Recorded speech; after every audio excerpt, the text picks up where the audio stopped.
Coucou les petits choux. Alors, nous allons aujourd'hui délivrer un alpha bien particulier. Je sais que certains se doutent déjà de qui il s'agit. Alors pour aujourd'hui, pas de comptine. Rien ne va se passer vraiment comme d'habitude et vous allez vite comprendre pourquoi. Commençons directement par les devinettes. Voici les enfants le château des devinettes. Est-ce que vous êtes prêts? Nous en avons 10 à découvrir. La toute première. Je suis un oiseau migrateur blanc et noir. Je quitte les pays froids vers les pays chauds. Quand je reviens, on dit souvent que j'annonce le printemps. Qui suis-je? Vous avez une idée? Cet oiseau, on en a déjà parlé une fois. L'hirondelle. Hirondelle. Bravo. Deuxième devinette. Chava est la première femme créée par Hachem. Et Adam est le premier homme créé par Hachem. Bravo! Vous êtes prêts pour la troisième? Allez, rapide. Je suis un petit animal mammifère recouvert de piquants. Je me mets en boule en cas de danger pour me protéger. Alors, qui est ce petit animal qui pique qu'on peut trouver dans certains jardins? C'est le hérisson. Génial. Quatrième devinette. Je suis le mâle de la chouette. Alors, cet animal nocturne, c'est le hibou. Ça va? Tout le monde me suit? Regardez bien les mots. Les enfants commençaient déjà à repérer dans ces mots, il y a une lettre que l'on retrouve à chaque fois. Essayez de retrouver laquelle. Nous allons faire les autres devinettes et voir si cette lettre y figure encore. Il figure encore. Devinette numéro 5. Je suis le contraire de dedans. Dehors. Génial. Alors cette lettre que vous aviez repérée, elle y est toujours? Je suis un engin de transport avec des roues, comme là par exemple la voiture, la moto, le camion. J'appartiens à la famille des véhicules.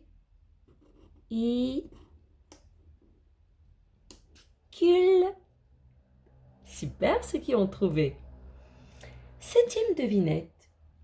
Je suis un animal domestique qui miaule. Alors, tout le monde l'a cet animal qui miaule? Bien sûr que tout le monde l'a. Je suis le... J'ai pas entendu? Le chat. Huitième devinette. On m'utilise pour me laver les cheveux. Facile. Allez, ça mousse. C'est du shampoing. Vous commencez à repérer cette lettre, les enfants, qu'on retrouve dans chaque mot? Vous l'avez tous? Il nous reste 2 devinettes. On va voir si cette lettre y figure toujours.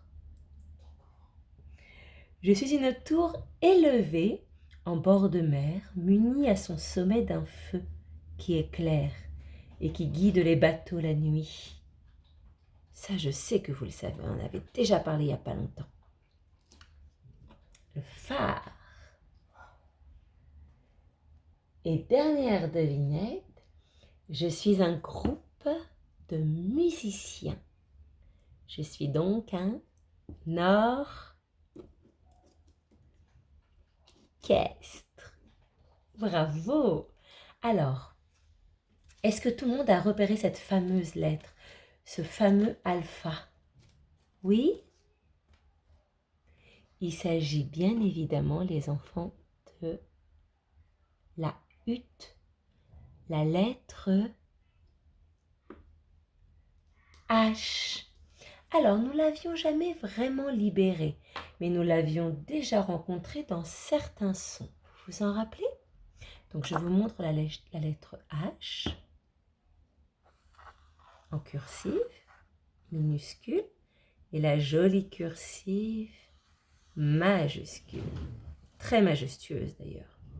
Donc, c'est le H comme dans le mot hibou.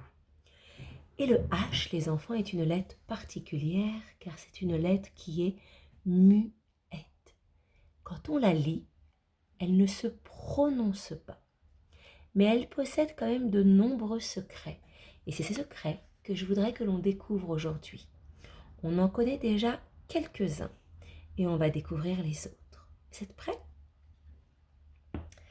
Alors, déjà, nous savons que la lettre H peut faire du bruit si elle n'est pas toute seule.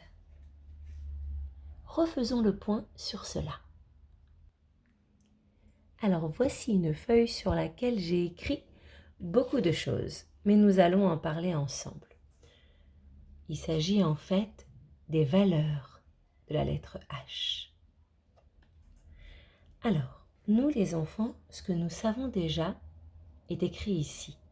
Nous savons que la lettre H, lorsqu'elle est associée à une autre lettre, elle peut faire un son. Nous savons que le C et le H se lisent ch, comme dans chat. Ça, nous le savons. Nous savons aussi que, bien plus rarement, mais c'est possible toujours, que le S et le H se lisent aussi ch, comme dans shampoing. Mais c'est un son que nous rencontrons souvent dans les mots d'origine étrangère, comme le mot shampoing qui est d'origine anglaise, ou comme dans beaucoup des prénoms comme Chani, comme Sacha, comme Sharon, mais ce sont des prénoms qui viennent effectivement d'ailleurs. Nous savons aussi que le P devant le H produit un son, le son F, comme la fusée, et comme dans le mot nénuphar par exemple, ou pharmacie, ou phare. Et tout à l'heure nous avons dit qu'avec le C ça faisait ch, mais nous savons aussi que très très rarement ça fait aussi le son. Ces lettres-là font aussi le son K, comme dans chorale, orchestre, orchidée. Et c'est ce qui s'est passé dans notre château.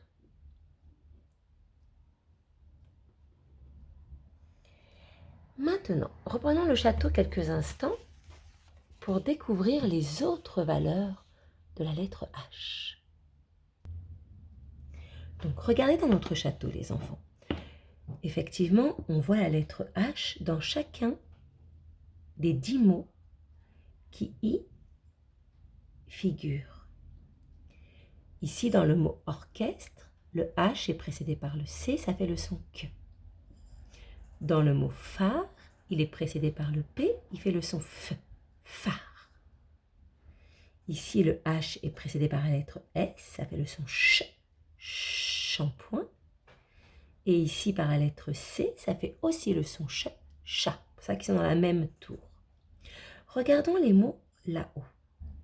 Commençons par le premier, par les deux premiers. Hirondelle et homme.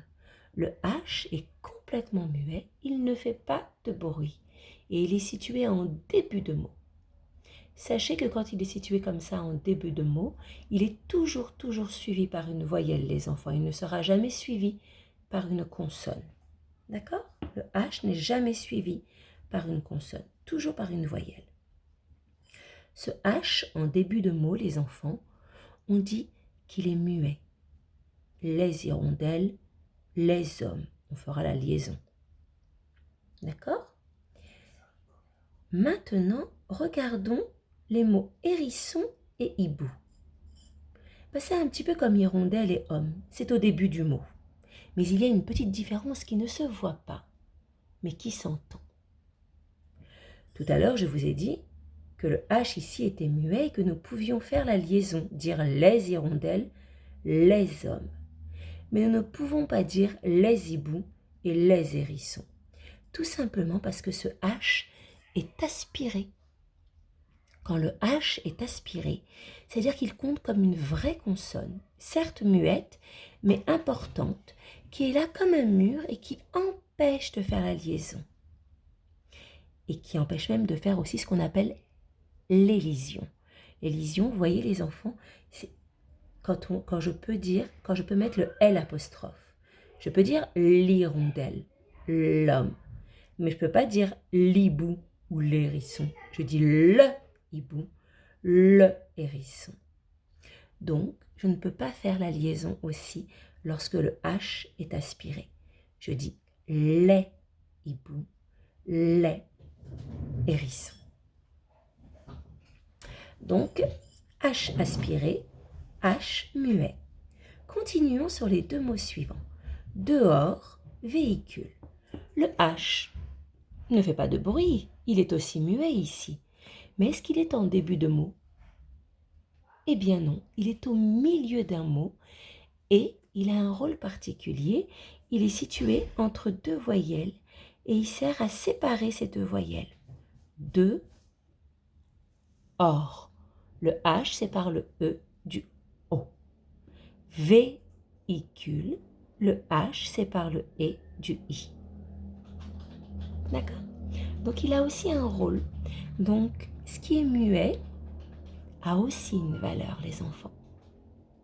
Et vous trouverez dans d'autres mots, au milieu de mots, la lettre H, comme dans bibliothèque par exemple, comme dans du thé, comme dans le théâtre. Et là, ce H ne sépare pas de voyelles. Il est complètement muet, mais il fait partie du mot, parce qu'il fait partie de l'histoire du mot. Et cela remonte à très très très longtemps, mais on le garde comme une trace du passé. Quelques minutes d'écriture. Alors, la lettre H. Reprenons, notre petite hutte en script. Alors, je vous remontre la lettre H en script telle que vous l'avez apprise depuis la maternelle déjà. Donc, 2 traits verticaux et un petit trait horizontal. Voici la majuscule script du H. Et la minuscule, un trait vertical et ses demi-ponts. D'accord? Vous la reconnaissez tous? Bravo. Maintenant, nous allons faire le H en cursif. Donc, nous commençons sur la ligne d'écriture. Alors, moi, je vais considérer chaque carreau comme un interligne, d'accord? Et nous montons de 3 interlignes, exactement comme le L, sauf qu'à aucun moment, nous ne tournons. Nous restons bien droit à la verticale, comme une lourde pierre qui tombe sur le sol. Puis nous revenons ici au croisement pour faire ce pont, petite vague là. N'oubliez pas de tourner ici afin que le H puisse donner la main à la lettre qui suit. On en refait encore un. Alors on monte à l'oblique jusqu'au 3e étage. Arrivé là où on tourne, on redescend immédiatement à la verticale. On lève son crayon. On revient au croisement qui se situe souvent en haut du premier interligne. Et on glisse sur le toboggan, petite patte, sans exagérer, sans trop remonter. Observons à présent le tracé de la majuscule cursive. Alors, elle est très jolie, très majestueuse et souvent quand on arrive à la faire, on en est fier. Alors, c'est comme, donc la ligne d'écriture est ici, les enfants. Je vais peut-être vous la tracer pour que vous puissiez bien la voir. On va utiliser les valeurs de la lettre H comme une règle. Voilà. Tac. Je fais ma petite ligne horizontale pour que vous voyez bien mon chemin d'écriture. Alors, je commence de là-haut au 3e étage. Ça commence comme un I majuscule. Vous savez le faire, ça. Verticale, petite boucle, horizontale. Je descends à la verticale. Je tourne. Normalement, le I, je m'arrête là. Mais là, je ne m'arrête pas et je ne lève pas mon crayon. Je traverse, je recoupe. Ça ressemble un peu à un J, mais au-dessus de la ligne. Et là, je tourne comme une grande boucle de L, je redescends bien la verticale et j'enroule. Et entre les deux, je viens faire une petite vague verticale. Encore une fois, je monte, petite boucle, j'avance, je descends, je tourne et je remonte, je tourne et je redescends, j'enroule, petite vague. Voilà, et le mot préféré de la hutte est le hibou, car le hibou, qui garde la forêt la nuit, adore se poser sur le toit de la hutte et il passe la nuit à se livrer quelques secrets.